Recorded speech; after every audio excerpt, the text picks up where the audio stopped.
নমস্কার বন্ধুরা, সম্পাস ভ্যারাইটি ব্লগে আপনাদের সবাইকে স্বাগত। তাহলে চলুন আজকের ভিডিওটি এখান থেকেই শুরু করছি। তাহলে বন্ধুরা, আমি তো এবার রান্নাঘরে চলে এসেছি। আর আপনাদেরকে আগেই বলেছি যে কদিন আমরা নিরামিষ খাচ্ছি। আমাদের অ্যাকচুয়ালি এখন নিরামিষ খাওয়ার দরকার ছিল না, আজ যেহেতু শনিবার। এবার আমরা শনিবারও নিরামিষ, আমাদের শুক্রবারও নিরামিষ, তারপর মঙ্গলবার নিরামিষ। এই জন্য প্রথমে কদিন তো এই পিসামশাইয়ের জন্য নিরামিষ খেলাম। এখন আবার আমার এই শুক্র শনি দুদিনে নিরামিষ পড়ে গেছে, আবার নিরামিষ। তার জন্য নিরামিষই রান্না করব। আপনাদের সামনে ওই রান্না আর ওরকম কিছু তুলে ধরবো না।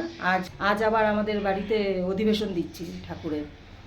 অধিবেশনটা দেওয়ার কারণ আমাদের ঘরে পিসামশাই যেহেতু মারা গেছে, একটা ঠাকুরের কীর্তন দিতে হয়। এই কীর্তন একটা দেব এই রাত্রেবেলা। এই জন্য অনেক কাজ আছে, সারাদিন এই কাজেই রয়েছি আমি আমার শাশুড়ি মা দুজনেই। এবার রান্নাবান্নাগুলো টুকটাক করে তারপরে এগুলো কাজে আবার লেগে যাব। এই আমার বর এই মাত্র বাজার থেকে আসলো, সব ফুল মালা টালা এগুলো সব কিনে নিয়ে এসে মিষ্টি নিয়ে আসলো সব এগুলো কিনতে। তার সাথেই ফুটিটা নিয়ে এসছে কিনে। আর ফুটিটা তো দেখলেন, খেলাম কি বাজে, ও বুঝতে পারেনি এত খারাপ হবে ফুটিটা।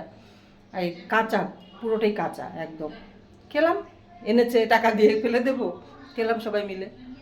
তারপর তাহলে চলুন এবার আমি রান্না শুরু করি। এখানে আমি পোস্ত আর কাঁচা লঙ্কা নিয়ে নিয়েছি, এগুলো আমি এখন পেস্ট করে নেব। আর বলেছি ঝিঙে আলু পোস্ত করব। পোস্ত পেস্ট করা হয়ে গেছে। এবার আমি ঝিঙে আলু কেটে নিয়েছি, ধুয়ে পরিষ্কার করে নিয়েছি। এবার আমি রান্নাটা চাপিয়ে দেব। যাই একটু মার এখান থেকে আসি, দেখি মা কী করছে।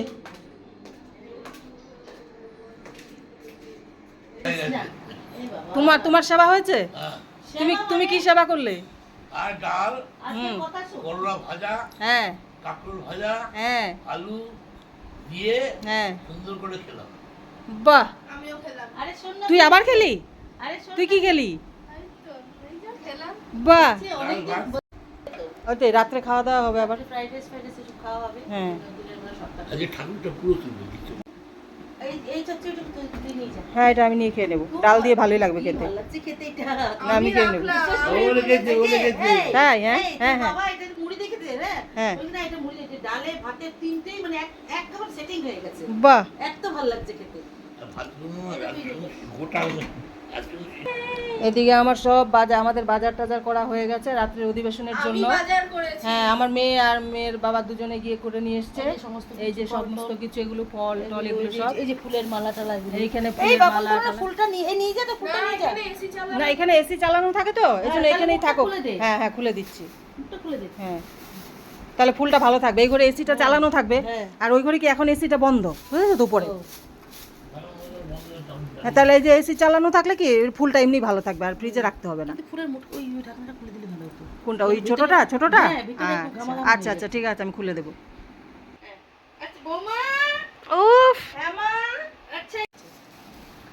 ও বাপরে বাপ, কত কিছু আমি নিজেই বাজার করেছি। এটা খুলে দিতে হবে তো? খুলে। আচ্ছা আচ্ছা, ঠিক আছে, এটা খুলে দিই। নাহলে ফুলটা হ্যাঁ বন্ধ করছি। ফুলটা এই যে ওই এসিটা অন করবে এখন? অন হয়ে গেছে অন already। হয়ে গেছে, তাহলে দরজা বন্ধ করছি তাহলে। ঠিক আছে, হ্যাঁ। হ্যাঁ হ্যাঁ। এই মালাটা সুন্দর বড় আছে না? হ্যাঁ, গুরুদেবের একটা আর কৃষ্ণের জন্য। ও মাম্মা, হ্যাঁ, মালাটা অনেক বড়। হ্যাঁ, না একদম ঠিক আছে মালা। লাল রঙের কিছু নেই, লাল এটা ছিল তো, ছিল তো। লালটা নেই, লালটা আরেকটা মধ্যে আছে মনে হয়। লালটা বোধহয় কৃষ্ণের। মনে হয় লালটা আরেকটা মধ্যে আছে। থাক এখন ফুলগুলো, না এখানে থাকো, খোলা থাকো। আচ্ছা এই করোটা খেয়ে নিবি? হ্যাঁ, তেল দিয়ে দিয়েছি, শুকনো লঙ্কা দিয়ে দেবো দুটো। এবার আমি ঝিঙে আর আলুটা ছেড়ে দিচ্ছি, পরিমাণ মতো নুন দিয়ে দিলাম। এবার একটু ভেজে, যেভাবে পোস্ত সবাই করতে পারে। আর আমি আগেই বলেছি আমার ভিডিও করার এই দুদিন ওরকম কিছু নেই, কারণ নিরামিষ খাচ্ছি যেহেতু, ওরকম কিছু ভিডিও করছি না। আর একটু কাজও আছে বাড়িতে, একজনের এরকম অবস্থা হয়েছে যার জন্য একটু কাজও আছে, কাজের জন্য অ্যাকচুয়ালি বেশি ব্যস্ত। আমি ভাবছি এখানে আগে যেরকম মা স্কুল চলে যেত, ও স্কুল চলে যায়, বাবা ঘরে একা থাকতো, আমি কার সাথে কথা বলবো? আর বাবার সাথে সবসময় বসে গল্প করা যায় না। তো আমি পিসি শাশুড়িকে মধ্যে মধ্যে ডাকতাম বা নিচে চলে যেতাম, কথা বলতাম, বা পিসি শাশুড়ি উপরে আসতো, এবার কেউই নেই। আর পিসা শ্বশুর একদম খারাপ অবস্থায় ছিল। অ্যাকচুয়ালি আমার পিসি শাশুড়ির আগের থেকে আমার পিসা শ্বশুরের শরীর খারাপ। মানে সবাই ভেবেছিল, একবার তো ঘরে একদম লোক টোক সব চলে এসছে দৌড়ে, যে আমার পিসা শ্বশুর মানে যায় যায় অবস্থা হয়ে গেছিলো। পিসি শাশুড়ি কী কান্না তখন, ওই যে অসুখে পড়েছে তখন থেকে বিছানায় পড়া, তার আগেই আমার পিসি শাশুড়ি চলে গেছে। ওই পিসা শ্বশুর এই 5 দিন হলো। এবার ঘরটার দিকে বললাম না, তাকানো যাচ্ছে না, খুবই খারাপ লাগছে। আর মা বাবা তো নিচে থাকে, মার আরও বেশি খারাপ লাগছে। বলে সবসময় তো ডাকতে থাকি, জানলা দিয়ে সোনা দিয়ে করে ডাকতে থাকি। বলছে আমার খুব খারাপ লাগছে এখন। মানে আগে যেরকম পিসামশাই ছিল তবু এতটা খারাপ লাগেনি, এখন পিসামশাইও নেই, এখন আরও বেশি খারাপ লাগছে। পোস্তটা দিয়ে দিয়েছি, এবার পোস্তটা হলে নামিয়ে আমি বিউলির ডালটা ফোড়ন দিয়ে নেব, তাহলে আমার রান্না কমপ্লিট হয়ে যাবে। তাহলে বন্ধুরা, খাওয়া দাওয়া করে নিচে চলে গেছিলাম, এবার নিচে সব রেডি রুডি করে এসেছি, চলুন আপনাদেরকেও দেখাচ্ছি। আর এখন সন্ধে হয়ে গেছে, সন্ধে 6টা বাজবে।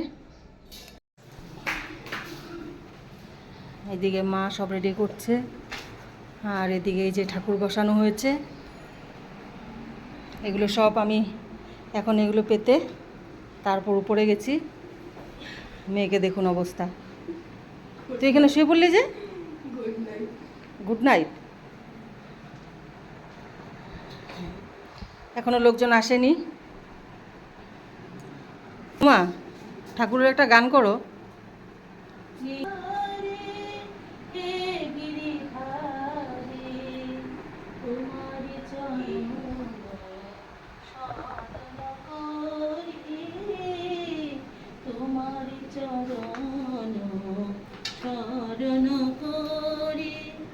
যা ছিল আমার সবই তোমায় দিলাম, যা ছিল আমার সবই তোমায় দিলাম।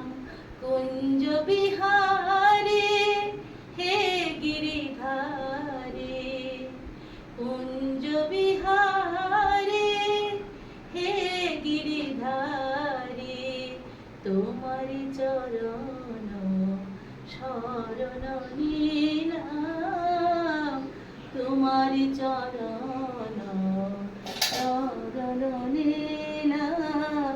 যা ছিল আমার সবই তোমায় দিলাম, যা ছিল আমার সবই তোমায় দিলাম। কুঞ্জ বিহারে হে গিরিধারী। বাহ, খুব সুন্দর। সব রেডি করা হয়ে গেছে, মায়ের দিকে সব রেডি করে নিয়েছে ঠাকুরের জায়গা। তাহলে বন্ধুরা, আমার ফল টল সব কাটা হয়ে গেছে, আর ভিডিওটা আমি কন্টিনিউ পুরো করতে পারবো না আজ, কারণ ভিডিওটা না হয় অনেক বড় হয়ে যাবে, তাই এটা পার্ট 2 আমি আবার কাল দেব। তাহলে আমি আজকের ভিডিও আমি এখানেই শেষ করছি, দেখা হচ্ছে নেক্সট ভিডিওতে। টাটা।